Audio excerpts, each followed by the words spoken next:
First of all, thank you to everyone who helps us in so many ways, both financially and just participating. This is so important. Sangha, or community, is very, very important. Please continue to help us if you can.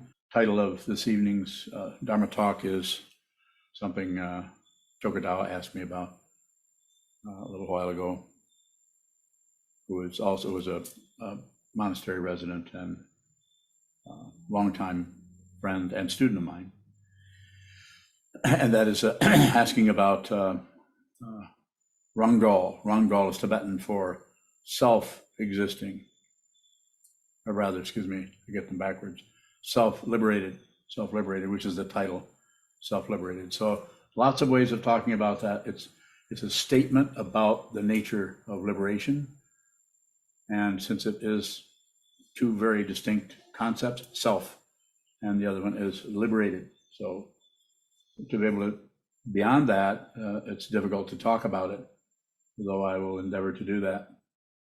And the other one was, one I mentioned first was Rangdrol, which is self-existing. Very similar, used in different ways depending on the context. But it has to do with the way consciousness works when one is no longer supporting, fueling, pushing on, pulling on, or the three poisons, passion, aggression, and ignorance, are no longer able to find a self on which to feed or fuel.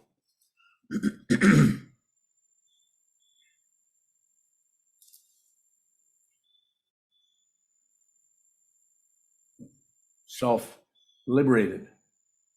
First of all, there is no solid self. So, and you can take it further. I could take it further, and I'm about to take it further. There isn't even any liberation in the conventional sense of getting free of something, but we need images, we need concepts. Very much need these concepts, and those who are liberated and are using concepts in a way that reveals something or points to something rather than spells it out, like this is this and this is this, like a philosophy or even a psychology. Self-liberated. Nothing happened.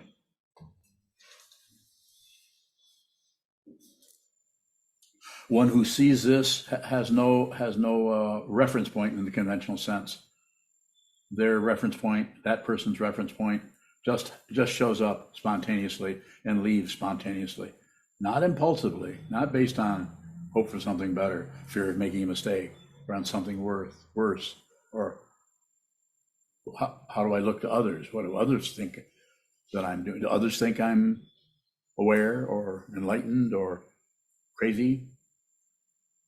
You won't be concerned too much with what others think, but you'll know pretty clearly what they think, because people are hanging out all over.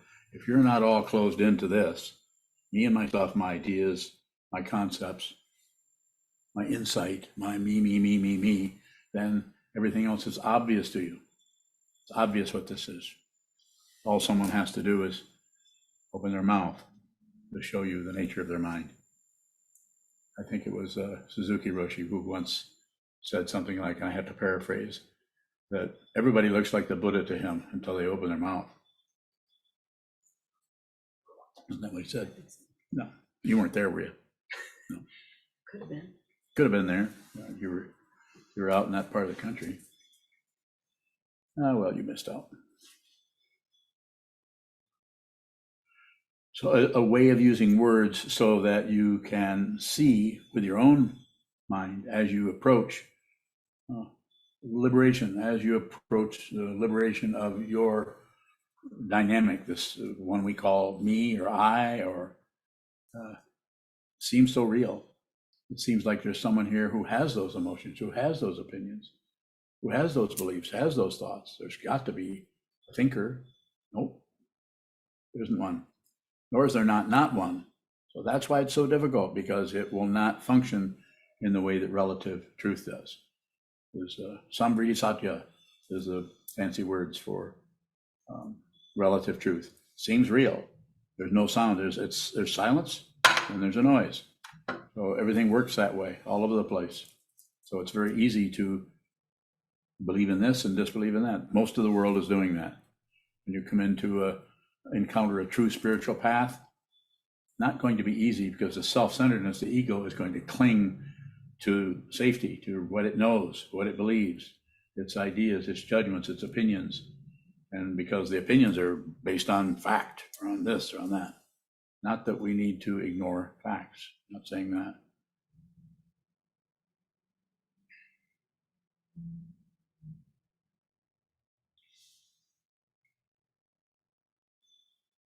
Self-liberated.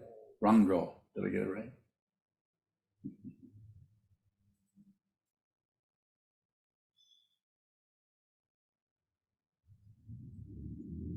So again, two very strong self. There isn't one. And what there is that shows up as a self may still come and go, but it's unreal. So it's if it no longer gets fueled by you as an apparent consciousness who's somebody pushing on it, by you as an apparent somebody who is functioning out of consciousness only, thinking you're separate from everything. You're over here with your good ideas, they're over there with their bad ideas, or you're over here with you can't do so well, you're not doing so well, you're just ashamed of yourself, you keep screwing everything up, you can't get anything right. Just a terrible person. I think I need a therapist. Maybe you do. I can recommend a few.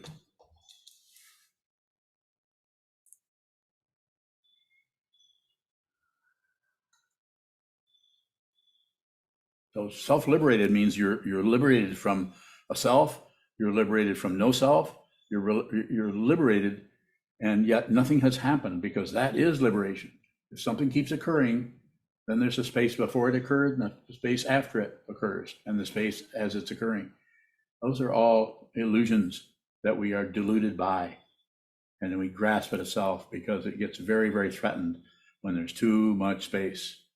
Vividly unreal in emptiness, yet there's still form. Vividly unreal.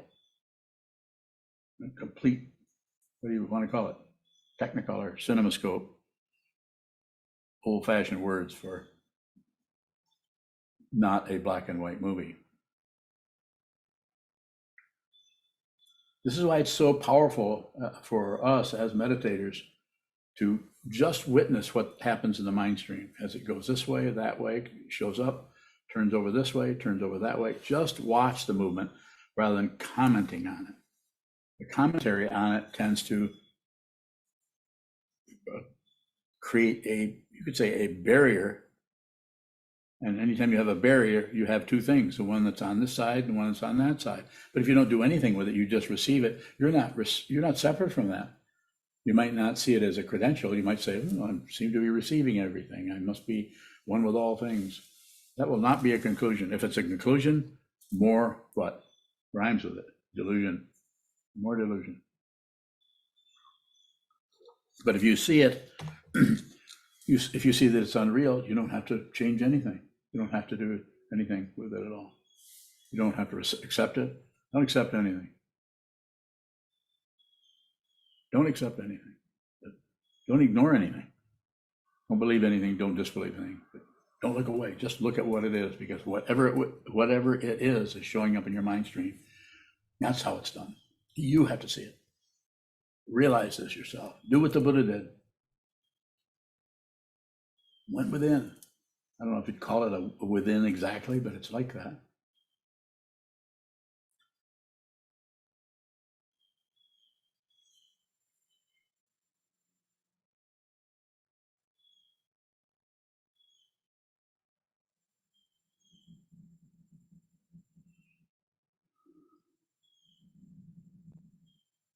So the liberation that is being pointed at in self-liberated is the self. That word is liberated from itself, because it isn't anything. It's liberate. The consciousness liberated from thinking there's somebody there, some self that can win or lose, get ahead or fall behind, attain enlightenment or continue to wander in samsara lifetime after lifetime. Liberated from that.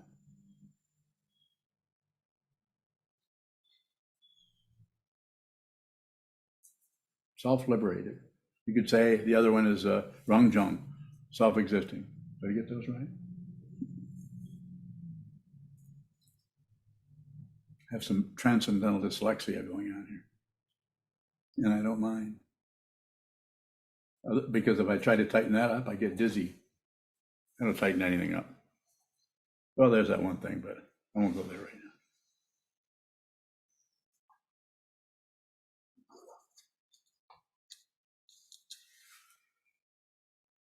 So actually nothing occurs. There is no liberation. There is no self. But if you realize as you're in this human form, which is temporary, there's all kinds of forms. Consciousness always finds the form that it needs. If it's confused, it's going to find confusion, passion, aggression, ignorance, warfare, hope and fear. It'll find hope, and then it starts to lose hope, then fear comes up. Those polarities, those are not two different things, nor are they the same. But you have to see that. Don't believe a damn thing I say. You can consider what I'm saying, but you don't have to subscribe to anything.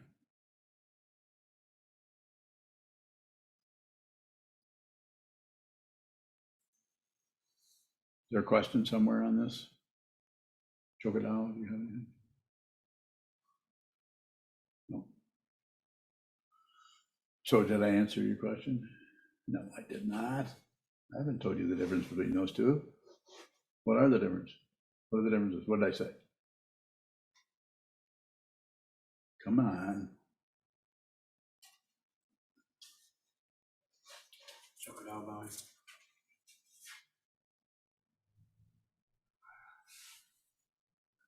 Look at him so he gets embarrassed.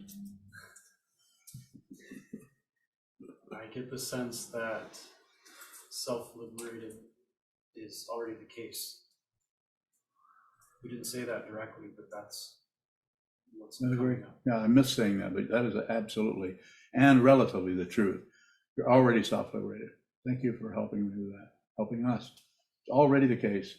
There's no past and future. You've always been liberated. You've always been at the feet of the Buddha, which you are not separate from. Thank you. So what's the other one? Rangdrol. Yeah. What about that one? What's the difference?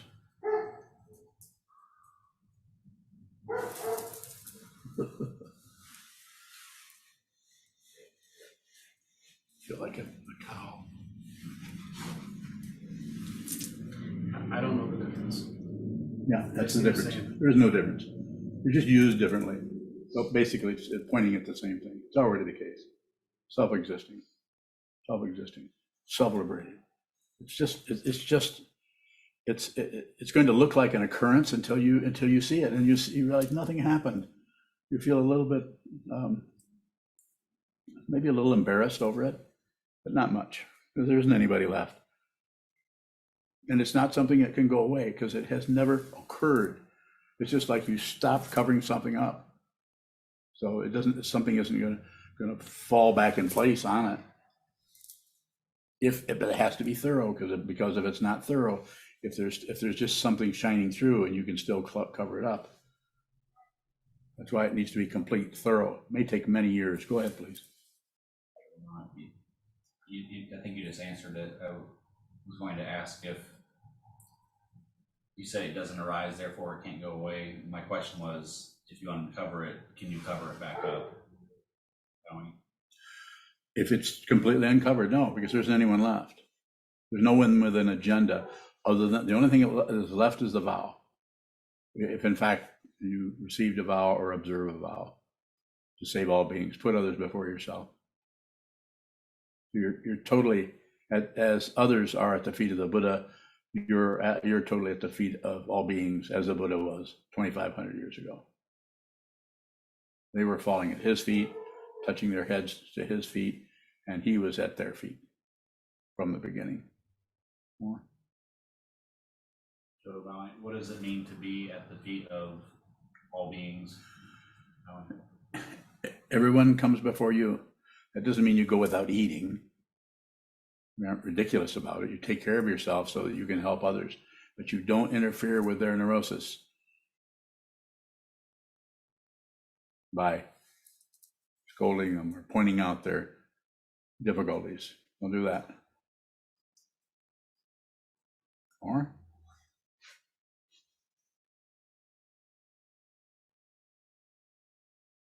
Shadow bowing.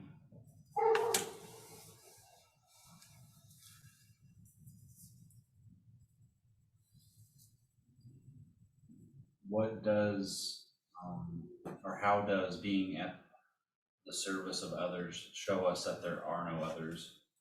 Bowing. they never say thank you. They don't, they might not even know you're helping them, because the way in which you're helping them is to be with them, not to solve their problems. That doesn't mean you might not say, they say, do you think I should do this or quit this job or stuff? That doesn't mean that you wouldn't, just like anybody would look at it and say, look, you know, if they're asking you, you might respond to it. You wouldn't act like you don't know. You would relate with that person in a relative way. And that's why it's called Kalyan Mitra, spiritual friend. That you work with them, you're their friend. So whatever level they come to you on, if they're a Dharma brother or sister, you just meet them where they're at. Don't fix anybody. Don't let anybody know how crazy they are. They already know how crazy they are. More? Bune. Is there a time when self becomes other? Yeah. How does that look? Well, it looks like you're looking at yourself. And it's not going to show up like stark, like you look across the room and, you know, some kind of shocking mirror-like quality of everything. It's not, it's ordinary. Excuse me, it's just ordinary. You just see that what other people are, who they are, that you're just not separate from them. So therefore it's very mirror-like, except they don't know who they are. And they keep fighting to defend who they think they are, or their preconceptions or ideas or judgments or evaluations. They fight to defend those. And you don't.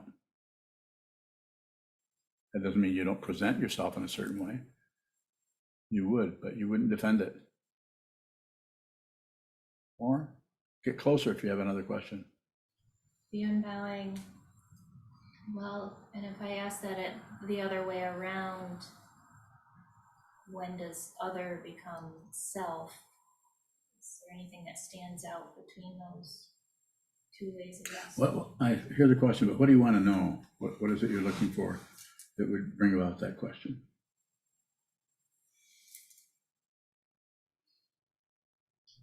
Beyond bowing, it's like when you can't tell what belongs to whom.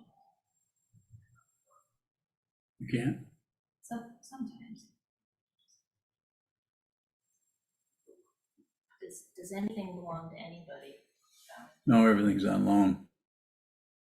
If even that. Temporary. Are you thinking about the aviary that's full of junk over there? Who's that belong to? Well, they ought to come and get it. Whoever it belongs to. We can just give it to somebody, I guess. More? Seriously. More? Beyond bowing, when you say everything's on loan. It's temporary. It's just a way of talking about impermanence. We're here, we have a body, we have a mom and a dad, supposedly, and then all of that just comes apart. Takes a while.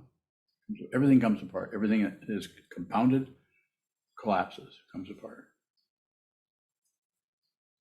Even the difficult emotions that were triggered by this or that or something, it only lasts a little while. It doesn't last very long. But if you fight with it, it tends to persist, maybe even get worse and multiply. If you don't do anything with it but receive it, it has its own time span, and it just runs out of steam. The more you practice, the more you'll probably, that's a path quality of noticing that no matter how mad you are, you just can't hold, as much as you'd like to stay mad at somebody, that supports and fuels the ego, the self-centeredness. And you notice it just starts coming apart, especially a lot of sitting meditation, very hard to hold a grudge against anyone. More. You unbowing, I guess I want to ask, you say everything's on loan. Is everything everywhere on loan to me? Can it be said like that? Yeah, everything belongs to you, but it's in the place that it's in, so we don't meddle with it. We don't go into the neighbor's house and take their possessions because it belongs to us. It's in the place, like it says in our vow, everything is in the place it needs to be right now.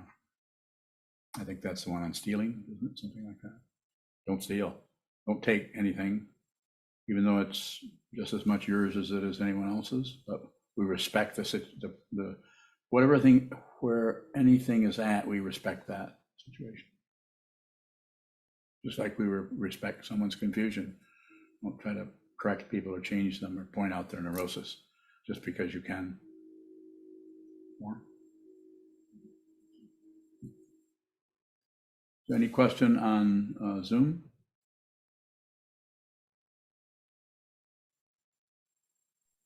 Young. What's the difference between relative conceptual sense and the patience on this path? Bowing. Relative conceptual sense? Mm-hmm. Like normally we say the patience during our daily life, not on the cushion, and the patience on this during our practice. The word patience is what you're using? Patience? Mm-hmm. Okay. Yes. Bowing. What's the difference between patience on the path and patience in our everyday life? Yes. Bowing. Patience on the path is something you observe, not something you try to perform or obey. And a lot of it can be just noticing how impatient you are with everything. And just being aware of the impatience. If you're aware of the impatience and you don't leave the impatience for why you're impatient, you don't leave the impatience for how terribly impatient you are, take no position on anything, just notice that you're impatient. That's the path. And everyday relative impatience is just getting upset at the doctor's office because you've been sitting in the chair outside the doctor's office in the waiting room for an hour and 15 minutes. At least that's my experience of impatience. I feel there's quite a bit more to what you would like me to respond to, but I'd like you to spell it out. I feel like personally patience, for example, in my daily life can be cultivated, can be developed. However, the patience you said observe on this path, that patience is somehow more and less. So I got a little confused.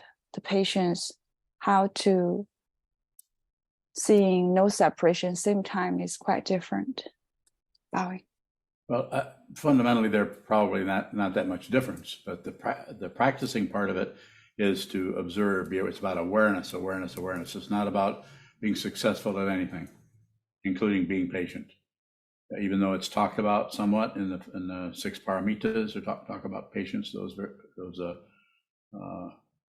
virtues. So, but it's not something you accomplish. You actually have to do that in such a way that it happens in the consciousness rather than in some kind of balled up self that gets better or improves.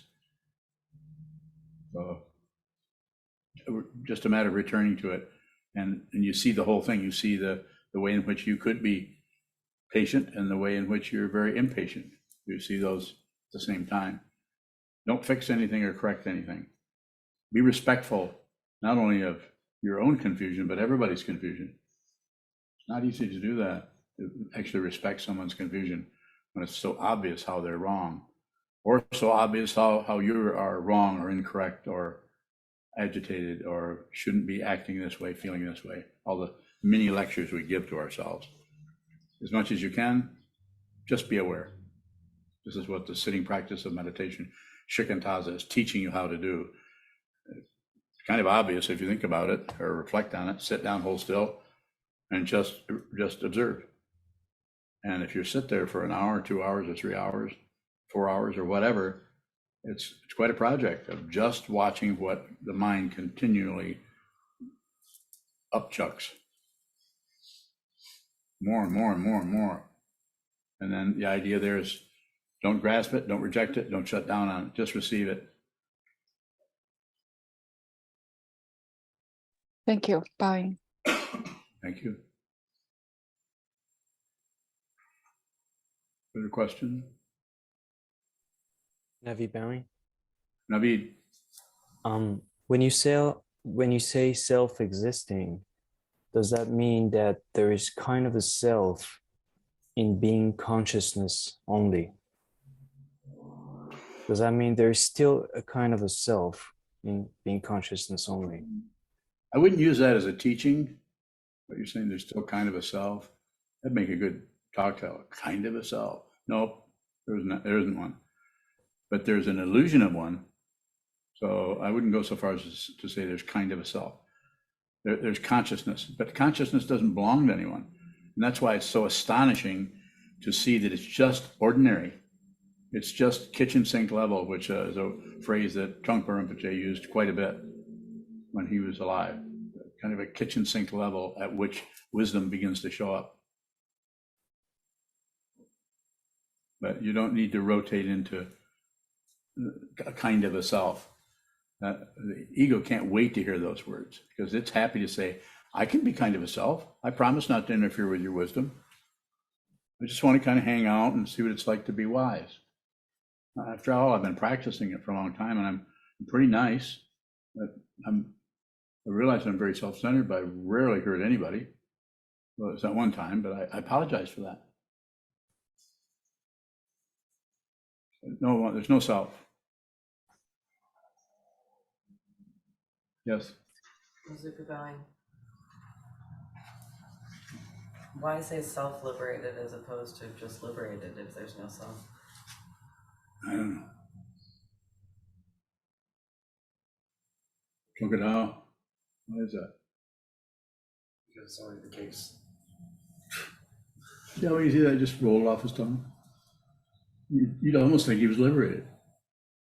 You liberated?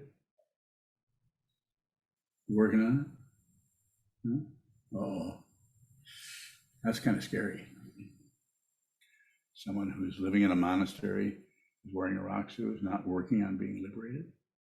You think there's some special meaning in that? Am I teasing Chokodawa? Would you like me to tease you? You don't care? Is that a trick question? Every question is a trick question. More? I apologize for being silly. No, right. No? Okay. Yes, sir. With those terms, is it saying something like liberated from a self? You could do that with it, but I think it's better to just stick with what's being said rather than go into what it means. I mean, I've already probably done terrible damage to the teaching, according to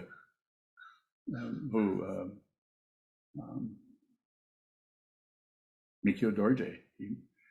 Wasn't it Mikyo Dorje that wasn't he the one that did what? No. Was it, which Karmapa is he, the 8th or the 6th? Who was the 6th? I don't remember. Yes, you know who the 6th is? Oh. Go ahead. When you say nothing happens, Yes. is that saying there's no action, no karma? No action, no karma. Very good. No action, nothing occurs. This is an illusion. It looks like things are happening. This is unreal. And it's vividly unreal in emptiness, yet there's still forms. And the consciousness wants this. It's very hungry for this because it needs to fuel this self-centeredness called me, and my stuff, my ideas. And there's a willingness in some beings to go to war and hurt other people in order to reify, protect that self-centeredness that is so intensely narcissistic, self-centered, and justify with all kinds of paraphernalia, propaganda about the ego. But this is unreal. Start right here. Start with this. This is unreal. You don't have to go in and say, well, it's kind of an illusion, but don't mumble to yourself, especially using existential nomenclature. Don't do it. Just look at it. Look, you see it directly. I couldn't sit up here and do this if I weren't looking at what I'm talking about all the time. But it's not a credential. If you make it into credential, then the ego sneaks out of the rafters, drops down like a, you know what an orangutan is? What is an orangutan? Some kind of primate, they're big, aren't they? Why are you asking me questions about it? I ask you. I'm not sure. I'm not either. That's why I ask you. That's funny. You can laugh. Isn't it funny? She's not going to join my troop yet. We're not going on the road entertainment. I won't do that. Further?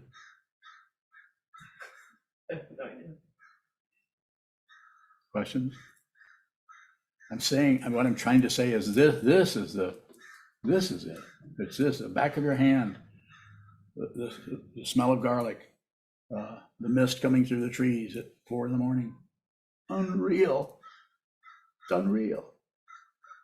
It just looks intensely real because it is an illusion that we are deluded by. This body that you put your socks on and you comb your hair if you have any.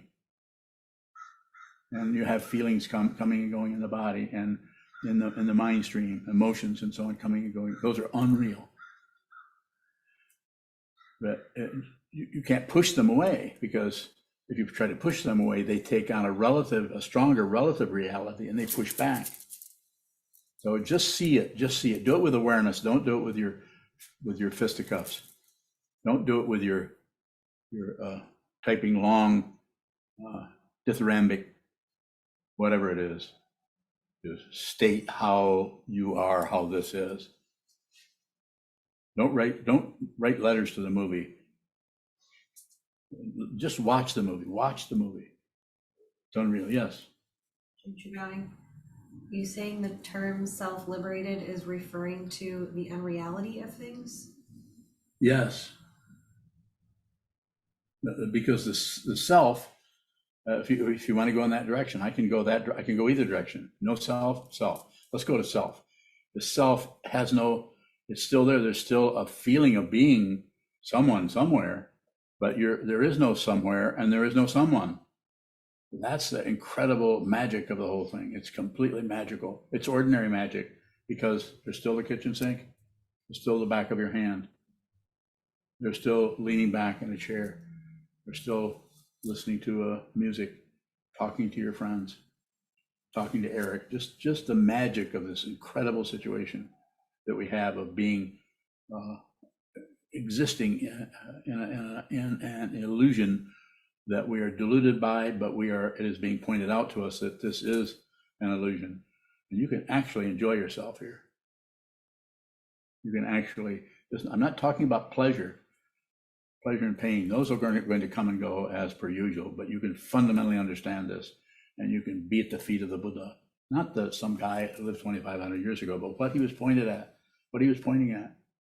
Serve others. This doesn't mean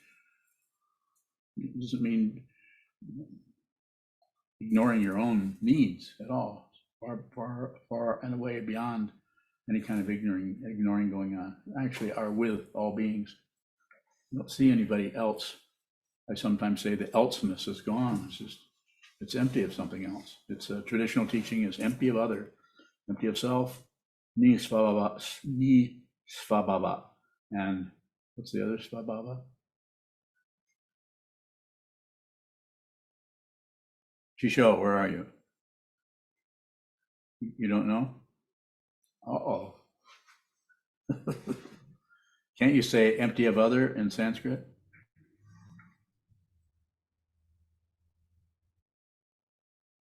Put him on the spot. You can't. Anybody in here want to try? Are there any Sanskrit scholars in the house? Okay, Bob Holman, say that poetically. No self, no other. Can you say that? He'll take a stab at it. I cannot say it in Sanskrit, Sokuzan, and I think that's the only way to translate those words into poetically. Thank you. Okay. Sorry. No, don't apologize. I'm Oh, I'm not. sorry. I forgot to not apologize, but I would like to apologize for forgetting to not Okay. Yeah, I'm glad you apologized for that. I was about to hold your feet to the fire there for that non-apology. Go ahead, Chisho. Bowing. So the way Vasubandhu says it in verse 23, I think, is apara nisvabhavata. Apara nisvabhava. Yeah, so he says, pratamo lakshanenaiva nisvabhavo paraha punaha na swayambhava etas eti apara nisvabhavata. Apara means what? Not other. Not other. Yeah. Empty of other or not I other. think that would be the closest to empty of Okay, other. thank you. Okay, got that? I can't remember that. Yes, sir. So bowing.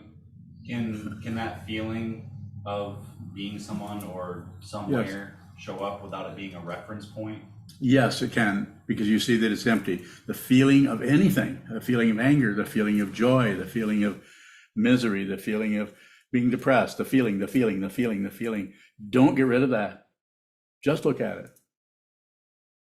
Make friends with everything. There's nothing is threatened. Who you are is not threatened. Who you think you are is probably going to operate out of some kind of hope and fear, or right and wrong, up and down, back and forth, and all the relative ideas. But who you actually are can't be threatened. It can't get ahead. It can't fall behind. It is consciousness only. Yes. Bowing, how can we just look at the feeling when we're already clouded by the story around why we're feeling that way? That's how you do it. Just like the very thing that you said. You can't really make a statement like that unless you've meditated a lot. People don't just come up with that kind of a question out of nowhere. That comes out of many years of meditating, out of looking at the nature of consciousness, of looking with your own negativity and working with other people's negativity. That's the awareness. All you have to do is what you're doing is you're telling me you're on the side. Here's the mountain. Here's the beginning of the path. And here's the fruition. And you're here somewhere on the path. And there isn't any place on the path I am not. It's not a bragging point. It doesn't give me the right to wear horns because I'm a goat. But anywhere, if you're there, if you're a student of mine and you ask a question, I'm there. And what I can say to you is keep going. This is correct. You're doing it correctly. You're receiving it correctly. You probably will not get the kind of result, not only probably, you won't get the kind of result you expect. The suffering may not go away. It may intensify. But the truth around that, around the Four Noble Truths, will become apparent to you. I can't guarantee it, but you're on the path. When I hear a question like that, all I can really say to you very directly is just keep going. Keep sitting. Sit as much as you can. Sit. If you can block sit once or twice a week, do that. Return. Don't look for results. Results is relative truth. You might get a degree in Buddhism, but you will not attain enlightenment. You can have 5 degrees in anything. And enlightenment awakening will not confer any kind of degree or credential. You will not know if you're awake. Why? There isn't anyone left to know that. The consciousness is liberated. That is self-liberated. And as it is self-existing, as it is. It's just there. And it has no past, no future, and it can't die. But there's still a human form here. This human form is going, especially this one. This one's old, coming apart. All kinds of sparks coming out from the mud flaps. Coming apart, it's coming apart. I'm watching it. Am I delighted? Not particularly. Am I frightened? Not particularly. This is unreal. But what is real is, the technical is Paramartha Satya, ultimate truth. That's real. And even though we use relative terms, we're pointing to something you can't find, you can't see it, you can't witness it, you can't get rid of it because it has not arisen. It doesn't arise like relative truth does. Therefore, it cannot go away. Bowing, if we're sitting on the cushion with the intention to feel better, is something different happening than if we're intending to help others? Everybody wants to feel better. You know, and some people have people, not you in particular, but some people say, I'm not interested in helping other people. What am I doing here? I said, well, you're training your mind to do that. You're going to have to do that.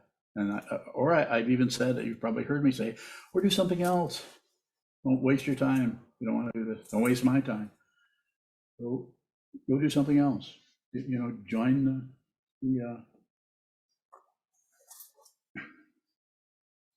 I don't know, make up some silly thing. I don't want to make it, minimize it, but you're doing it. Just all I say to you, all you need to do, you receive the vow, the Bodhisattva vow, the 16 precepts, read those precepts. Look at those and see the way in which you can't quite understand what they even mean. Be with all things, the 3 pure precepts. Do good, don't do harm, be with all things, save all beings. You can't accomplish it, but the practice of looking at that and seeing how it's just one failure after another. Have you noticed? Or wouldn't you necessarily agree with that? Yeah, that's true here too. True here. And then now it doesn't matter. If that rises up, I just look at it. Not a success story. It's a spiritual path, not the mundane path of cause and effect, but it's a spiritual path of intention, the intention to see the truth no matter what. Do it. That's why I'm here, to encourage you to do that. Do it yourself on your cushion with facing your wall at Hidden Mountain or here, anywhere you are, practice, practice, practice. You know, if I leave this realm next week, keep going anyway. More. Bowing. Am I failing on the path if it looks like I'm getting more secluded, isolated? No. How long have you been a student of mine? 7 or 8 years. 7 or 8 years. How many times have I corrected you? 3? Sure. I corrected you 3 times. Then what were the 3 mistakes you made? I'm not saying you couldn't say to somebody, stop doing that. No, it would have to be a very, very strong situation for me to, even though I can see somebody's spinning, the proximity to the 3 jewels is more important than anybody correcting anything. It's not that kind of, I'm not saying in ancient times or even in relatively recent times, there aren't strong macho kind of correcting people going on. I think probably we would not even have Buddhism if there hadn't been a lot of that macho stuff going on in ancient times, but it's not necessary now. It's a different kind of world, and communication is much different now. You know, I'm responding to Naveed's questions. He's in Iran. He's closer to this situation than the next door neighbors right over here. What's that guy's name over there? Brad? He might be free, but he's not well favored. And why do I say that? I don't condemn him to that. I'm just saying, so far, not well favored. Because he won't sell us that house. But he will eventually, because we don't give up. And neither does our realtor. So there's nothing to correct, nothing to fix. But there's a lot to see. It's an awareness. It's an awareness, not a getting better. But the feeling the ego will keep having is, I'm not getting this. I can't get this. I'm failing. I feel more angry to people than I've ever around people than I ever feel. If that is showing up in your mind stream as if you stop meditating, then it might be different. But if that anger is showing up, just receive it.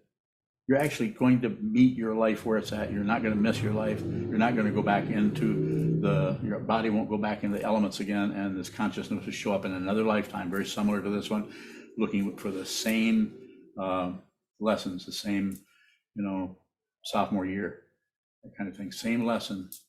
No, you're here now. Do it. You're doing it. Am I your teacher? You're doing it. Welcome. I have a watch. Yes. When you're bowing, you say you want us to see the truth for ourselves. What truth are you wanting us to see, bowing? You say it in different ways. The truth I want you to see is Rangdrol. Self-Liberated. Is that right? Can you spell?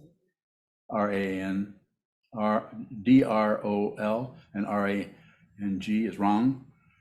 Self and Drol is liberated. Rangdrol. Rangjung is self-existing.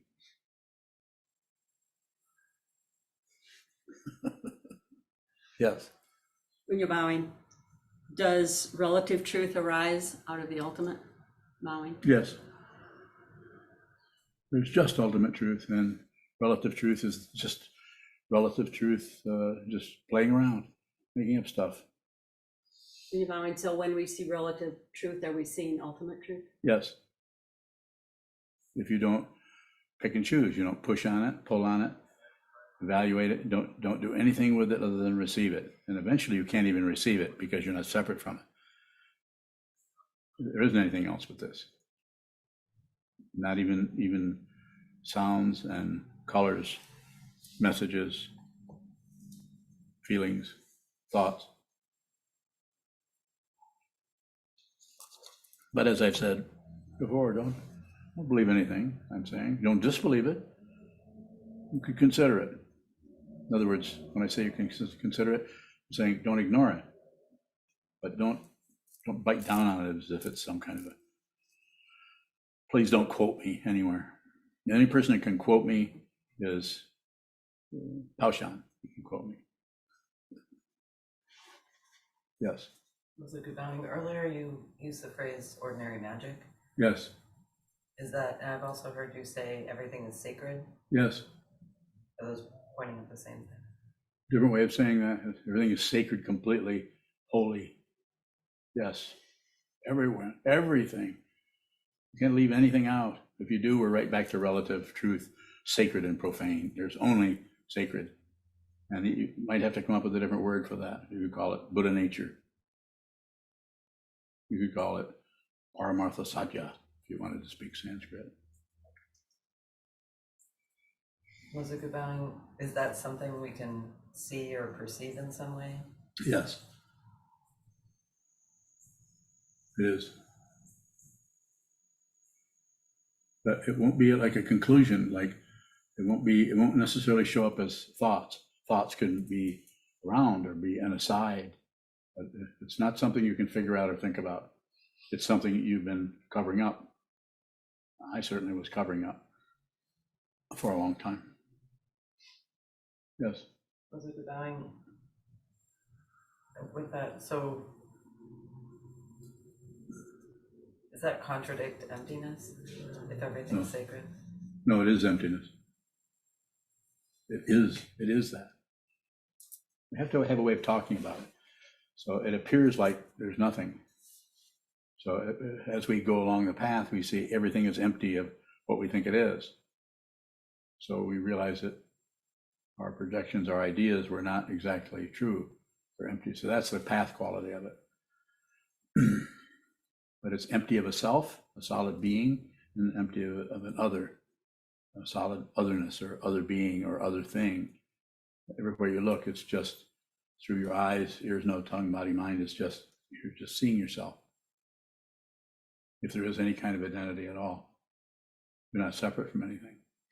Difficult to say too much about because then it starts to look like, well, what is it then? Let's get down to brass tacks or something. And there's no brass, there's no tacks.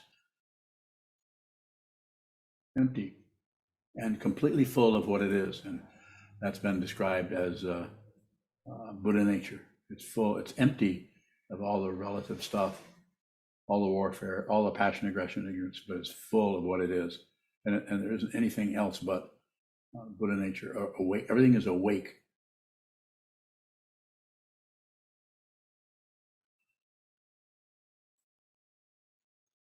You know, if you realize, if and when, I should say when you realize, you might say it a different way, because it's coming through your karma. This is coming through the karma of this old man. Some pretty difficult karma. I'm not saying yours wasn't or isn't difficult also, but it doesn't mean you suddenly become some kind of a saint or an angel. You're not separate from the very karma that is showing up in your mind stream. Your dreams, your memories, your conclusions, your confusion, all of that. Nothing has to change. Nothing will change.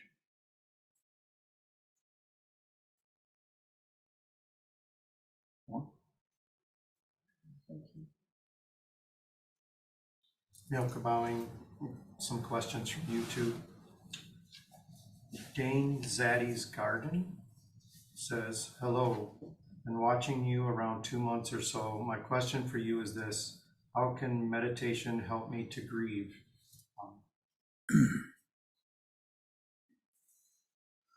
Well, I don't know that it can, but what was the name again? It's kind of a handle, Dane Zaddy's Garden. Oh. Well, why didn't you say so? I would say, just not really knowing what you're referring to, but I would say yes. Say it would. You sit down, hold still. And just receive what's there. Eventually, that grieving is going to show up. You won't be able to cover it up anymore. So I would say, as far as I can tell from the way you're asking the question, why don't you meditate for 3 or 4 months? Maybe you have been, and meditate in the way that I recommend, which is shikantaza. Sit down, hold still, all the senses are open, and just receive whatever continues to move in the mind stream or down the hallway. Just receive that, and then let me know how that goes, if you wish. Any further? Yoka bowing. Spool String says, so after seeing what things really are, what, if anything, can be done after? Yeah, that's pretty much the end of it. Yeah, pretty much screwed. Nobody gets to do anything anymore. That doesn't mean that things don't happen, but there's no one there that gets credit. There's no one there that gets to blame. No one. There never was anyone. Now things are just spontaneously arising. It's just a way of talking about it.